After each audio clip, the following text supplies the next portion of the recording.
É um livro que eu decidi escrever no momento em que percebi o quanto a inclusão de pessoas com deficiência vem sendo perversa. Talvez o que mais tenha me motivado a escrever esse livro seja uma pessoa, uma família que me procurou, isso em 2007, e eles têm uma filha que parecia ter sofrido abusos sexuais numa escola da cidade do Rio de Janeiro. E ali eu percebi, então, que era preciso falar da inclusão não apenas a partir do que ela deve ser, mas, sobretudo, a partir do que ela vem sendo. E esse livro, então, nasce com a preocupação de que fosse possível falar, retratar, descrever, discutir uma inclusão que muitas vezes ela é tão segregadora, tão excludente quanto foram os períodos de institucionalização.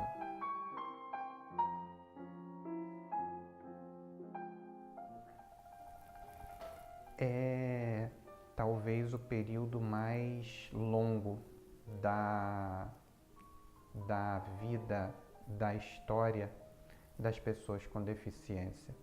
A institucionalização, ela se caracteriza por ser um período em que as pessoas com deficiência viviam segregadas da sociedade, o que significa que elas estudavam quando estudavam, trabalhavam quando trabalhavam e moravam no mesmo ambiente, ou seja, elas faziam tudo de forma segregada: trabalhar, estudar e morar.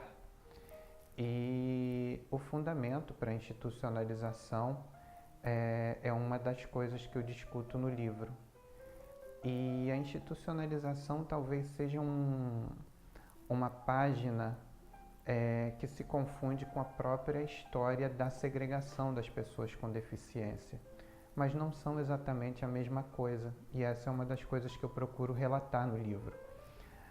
É possível segregar de muitas formas, inclusive colocando as pessoas com deficiência no meio de outras pessoas sem deficiência.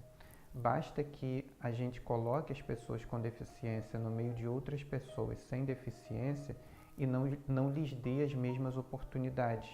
E elas estarão misturadas, mas não estarão incluídas, estarão segregadas. A segregação, portanto, eu sempre percebi como uma grande forma de separar. A institucionalização, portanto, ela seria uma espécie de segregação. As pessoas com deficiência viveram segregadas e foram segregadas pela institucionalização e hoje são segregadas pelo que muita gente chama de inclusão e que acaba sendo uma outra maneira de segregar dependendo de como você faça.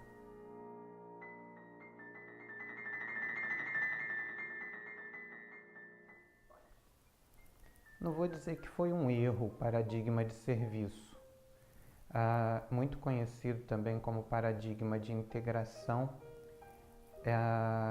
Ele se verificou no Brasil a partir da década de 60, início dos anos 70, e a ideia principal desse paradigma era normalizar as pessoas com deficiência ao máximo para depois fazer com que elas fossem inseridas na sociedade. Ou seja, quando você parte do princípio de que é possível normalizar alguém, existe um padrão de igualdade que fere um dos pressupostos essenciais, que é um dos pressupostos essenciais da própria noção de direitos humanos, que é o direito à diferença. E E esse paradigma tinha exatamente o objetivo contrário, que era o de normalizar para inserir, ou seja, uma busca abstrata por igualdade que não fazia sentido. E claro, algumas pessoas com deficiência, inclusive, chegaram ao extremo da normalidade, negando as próprias deficiências. E claro que não podia dar certo, como de fato não deu. E rapidamente o paradigma de serviços ele foi substituído, o paradigma de integração foi substituído pelo paradigma de inclusão. A gente trata desse paradigma no livro sob a perspectiva de que ele foi, de alguma maneira, um estágio no processo de desinstitucionalização.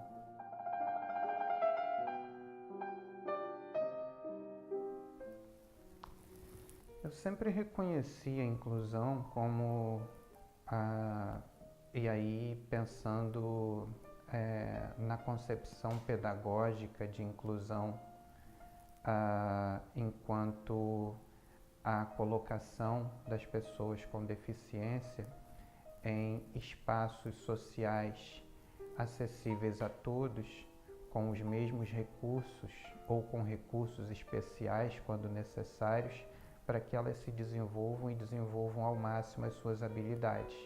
Sempre pensei a inclusão como a melhor forma de educar pessoas com deficiência, mas ela é uma das formas, e eu sempre reconheci também o direito das famílias, das pessoas com deficiência, de escolherem uma escola especial, uma escola exclusiva, porque a inclusão ela é uma das formas e não a única.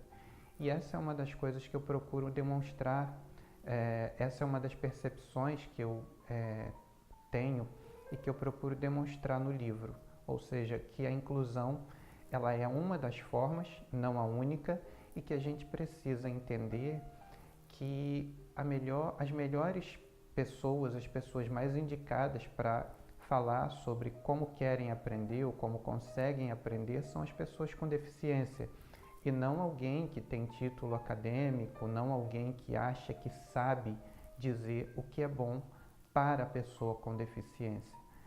Cada deficiência é uma deficiência, cada pessoa é uma pessoa, e cada um sabe tem o direito de acreditar que sabe, tem o direito de buscar isso, qual é a melhor forma de se educar, de aprender. Então, não são títulos acadêmicos, doutor nisso ou pós-doutor naquilo, que devem ditar como as pessoas com deficiência serão educadas. Acho que a inclusão, participar do processo inclusivo é uma opção, não pode ser uma obrigação. O que foi o paradigma de institucionalização? Hoje a gente reconhece como uma forma de segregação e de violência, mas a gente não deve esquecer que ele foi, de alguma maneira, fundado em critérios científicos, em pessoas que achavam saber o que era melhor. E aconteceu o que aconteceu. Portanto, o que a gente tem percebido é que a inclusão feita no Brasil, ou boa parte dela, tem sido feita com base na lei. A lei obriga, a lei é penal, ou seja, se a escola não receber da cadeia, da prisão, e aí as escolas acabam por receber para não sofrerem determinadas sanções, e o que você tem é um processo de inclusão absolutamente atabalhoado, em que a boa parte das vítimas do processo de inclusão são as próprias pessoas com deficiência, ou porque sofrem algum tipo de violência, ou porque sofrem ou continuam a sofrer com a violência que sofriam nas instituições, ou simplesmente porque permanecem segregadas, mesmo formalmente incluídas.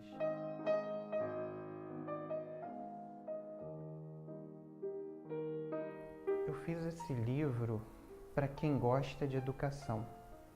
Eu fiz esse livro para quem quer pensar a educação especial, para quem quer pensar a educação das pessoas com deficiência.